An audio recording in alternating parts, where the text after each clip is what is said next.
ముద్దాయిలు. నిన్న 40వ ముద్దాయి ద్వారా వచ్చిన సమాచారం తీసుకుపోయి 11 కోట్లు తెచ్చారు. 12 బాక్సుల్లో 11 crores క్యాష్. ఎలక్షన్స్ అప్పుడు ఎవరెవరికి చేర్చింది సమాచారం వచ్చింది. ఇక్కడ కావలికి ఎంత పోయింది, మొత్తం జిల్లాల్లో ఎన్ని వందల కోట్లు పోయింది వచ్చింది. ఇటన్ని తమరి కారణంగా మీ దురాశ ఎక్కడ పెట్టారు? ఏ మేడల్లో పెట్టారు? తాడేపల్లి ప్యాలెస్లో పెట్టారా? లోటస్ పాండ్లో పెట్టారా? పులివెందుల ప్యాలెస్లో పెట్టారా? ఇడుపులపాయలో పెట్టారా? సిబిఐ రాజశేఖర రెడ్డి మీ తండ్రి ముఖ్యమంత్రిగా ఉన్నప్పుడు 43,000 కోట్లు సిబిఐ తేల్చింది. కోర్టులో ఉన్నాయి కేసులు. ఆ 43,000 కోట్లు, ఈ 3,000 దీంట్లో ఓన్లీ లాస్ట్ 5 yearsలో ఒక్క లిక్కర్ కేసు ఇది. ఒక్క లిక్కర్ 4,700 crores. మిగతా మైనింగ్, శాండ్, ల్యాండ్ స్కామ్స్, ఆ టైటిల్ యాక్ట్ తెచ్చిన దానికి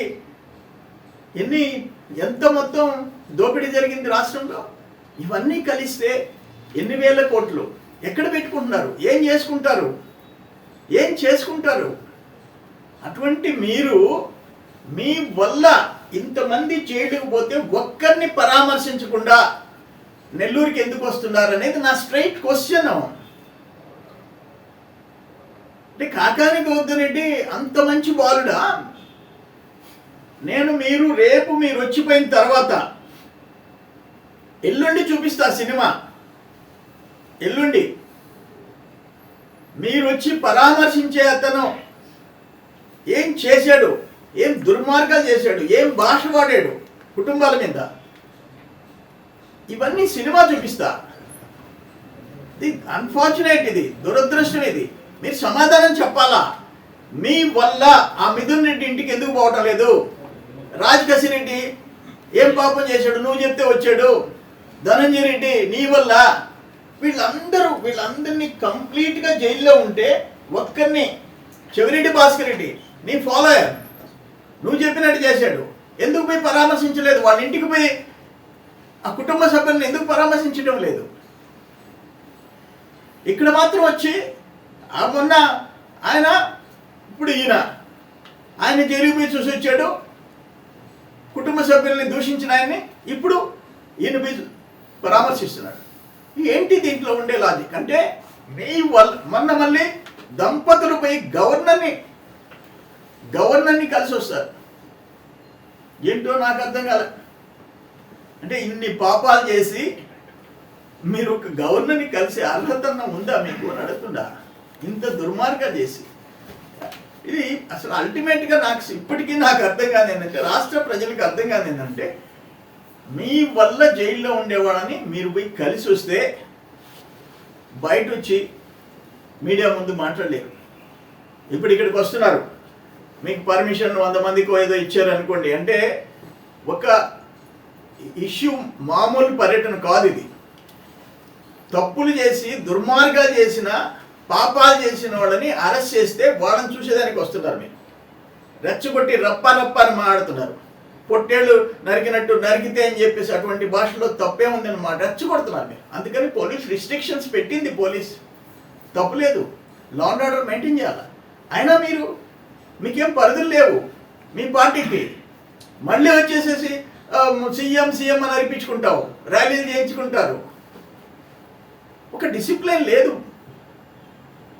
ముఖ్యమంత్రిగా పనిచేశారు, అందుకని రేపు ఇక్కడికి వస్తున్నారు. ఎల్లుండి మాట్లాడతా నేను, ఎల్లుండి చెప్తా కంప్లీట్ మీరు చేసిన మీ ఎవరినైతే పరామర్శించేదానికి వచ్చావో ఆయన బండారం ఎల్లుండి బయట పెడతా. నేను ఊరికే నేను ఒక మాట చెప్తుండా, మీ కాకాని గోవర్ధన్ రెడ్డి మీరు ముఖ్యమంత్రి, ఆయన మంత్రి, ఇద్దరు ఎంఆర్ఓలు ఎందుకు, ఇద్దరు తహసీల్దార్లు ఎందుకు సస్పెండ్ అయినారు సర్వేపల్లిలో? ఎంతమంది ఎక్సైజ్ వాళ్ళు సస్పెండ్ అయినారు? ఎంతమంది డిజిటల్ అసిస్టెంట్లు, డిప్యూటీ తహసీల్దార్లు సస్పెండ్ అయినారు? అంత మా వల్ల కదా. ఇప్పుడు మేము తప్పుడు కేసులు పెట్టాము, అప్పుడు మాగుంట శ్రీనివాసరెడ్డి మీ వైసీపీ ఎంపీగా ఉండేటప్పుడు ఆయన మీద క్రిమినల్ కేసు పెట్టారు, అది కూడా మేము పెట్టామా? తెలుగుదేశం పెట్టిందా? మీరు ముఖ్యమంత్రి, మీ ఎంపీ మీద. మీ ప్రతి అడుగులో మీకు తోడుగా ఉంటుంది, మీ ప్రతి కలను సాకారం చేస్తుంది. అంజనా ఇన్ఫ్రా ప్రాజెక్ట్ వారి గోల్డెన్ గెలాక్సీ నెల్లూరుకి అతి సమీపంలో. మన ఎంపికే మన భవిష్యత్తు. మా కార్యాలయం చిరునామా GR arcade, door number 26-1-1920, flat number 40, opposite Krishna Chaitanya college, mini bypass road, Gomathi Nagar, Nellore. Phone number 8978978936. Anjana infra project నమ్మకమైన సంస్థ, విశ్వాసమైన లాభాలు. మన ఎంపికే మన భవిష్యత్తు.